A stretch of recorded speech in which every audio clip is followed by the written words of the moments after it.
ಈಗ ನೋಡ್ತಿರೋರಿಗೆ ಎಲ್ರಿಗೂ ನಮಸ್ಕಾರ. ನಾನೀಗ ಟೊಮೆಟೊ ತೋಟದ ಹತ್ರ ಬೆಳಗ್ಗೆನೆ ಬಂದಿದ್ದೆ. ಬೆಳಗ್ಗೆನೆ ಬಂದುಬಿಟ್ಟು ಬುಡಗಳಿಗೆ ಮಣ್ಣಾಗಬೇಕಿತ್ತು. ಏಕೆಂದರೆ ಮಸ್ಕಟ್ ಬರುತ್ತೆ ಬುಡದಲ್ಲಿ. ಆ ಮಸ್ಕಟ್ ಏನು ಮಾಡುತ್ತೆ, ಬುಡನ ತಿಂದ್ಬಿಟ್ಟು ಬಿದ್ದೋಗುತ್ತೆ.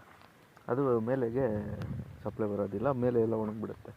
ಅದಕ್ಕೇನಂದರೆ ಈ ಸ್ಟೇಜಲ್ಲಿ ಬಂದಾಗ ಅಲ್ಲಲ್ಲಿ ನಮಗೆ ಕಾಣಿಸ್ಕೊಂಡಾಗ ಈ ಥರ ಬುಡಗಳಿಗೆ ಏನಾದರೂ ಮಣ್ಣು ಎತ್ತಿ ಹಾಕಿದ್ದೀವಿ ಅಂದರೆ ಅದು ಸರಿ ಹೋಗ್ಬಿಡುತ್ತೆ. ಅಂದರೆ ಅದು ಮಣ್ಣು ಮುಚ್ಕೊಳ್ಳುತ್ತಲ್ಲ, ಅಲ್ಲಿ ಹುಳ ತಿನ್ನೋದಿಲ್ಲ. ಆಮೇಲೆ ಈಗೇನಂತಾರೆ ಕೆಲಸ, ಇದು ಒಂದು ತುಂಡಾಗಿದೆ, ಈ ಕಡೆ ಆಗಿದೆ ಆ ಕಡೆ ಆಗಿಲ್ಲ ಮಣ್ಣು ಹಾಕೋದು. ಈಗ ಮದ್ದು ಹೊಡಿಬೇಕಿತ್ತು. ಮೊನ್ನೆ ಒಂದು ಟ್ರಿಪ್ ಹೊಡೆದಿದ್ದೆ. ಈ ಮದ್ದು ಹೊಡೆದ್ರೆ ಏನಂದರೆ ಡೆವಲಪ್ಮೆಂಟು, ಬೇರೆ ಹುಳುಗಳೆಲ್ಲ ತಿನ್ನೋದಿಲ್ಲ, ಹೋಗ್ಬಿಟ್ಟು ಚೆನ್ನಾಗಿ ಬೆಳೆಯುತ್ತೆ ಗಿಡ ಬೇಗ.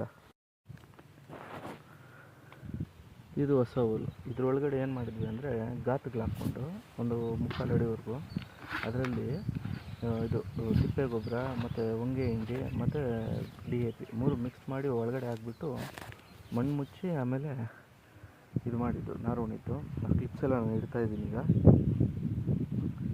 ಈ ಥರ ಇದಕ್ಕೆ ಮುಂಚೆ ಇದರಲ್ಲಿ ಒಂದು ಹಳೆ ಬೆಳೆ ಇತ್ತು. ಅದಕ್ಕೆ ಹಳೆ ಬೆಳೆ ಇದ್ದಿದ್ದರಿಂದ ಸಾರ ಹೇಳ್ಕೊಂಬಿಟ್ಟಿರುತ್ತೆ. ಇದಕ್ಕೆ ಮುಂಚೆ ಒಂದು 6 ಲೋಡು ತಿಪ್ಪೆ ಗೊಬ್ಬರ ಹೊಡಿಸಿದ್ದೀವಿ ಈ ಬೈಲಿಗೆಲ್ಲ. ಕೆಲಸದವ್ರು ಒಂದಿಬ್ಬರು ಬಂದಿದ್ದಾರೆ, ಇದು ಮಣ್ಣು ಹಾಕ್ತಾಯಿದ್ದಾರೆ.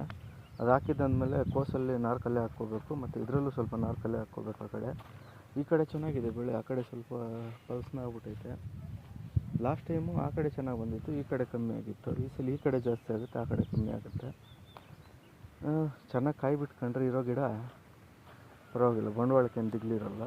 ಒಂದು 200, 250, 150, 100 ಮೇಲೆ ಹೋಗ್ತಾ ಇರುತ್ತೆ. ಕಾನ್ಸ್ಟೆಂಟಾಗಿ ಬಂಡವಾಳಕ್ಕೆ ದಿಗ್ಲಿರಲ್ಲ.